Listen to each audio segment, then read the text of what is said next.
હિમાચલ પ્રદેશમાં તબાહીનું તાંડવ, કુલ્લુમાં 2 સ્થળોએ ફાટ્યું વાદળ, તો કિન્નોરમાં પણ વાદળ ફાટ્યા બાદ તારાજી, પાણીના પ્રવાહમાં તણાયા વાહનો. રાજધાની દિલ્હી એનસીઆરમાં વહેલી સવારથી ધોધમાર વરસાદ, અનેક વિસ્તારોમાં પાણી ભરાતા લોકોને હાલાકી, ગુરુગ્રામમાં પણ જળબંબાકારની સ્થિતિ.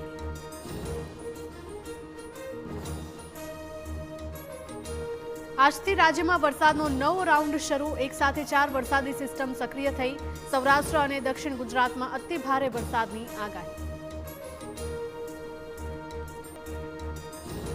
રાજકોટમાં આજથી સૌરાષ્ટ્રના સૌથી મોટા જન્માષ્ટમીના મેળાનો પ્રારંભ, 5 દિવસ સુધી લાખો લોકો માણશે મેળાની મોજ, ભીડને નિયંત્રિત કરવા તંત્રનું ખાસ આયોજન.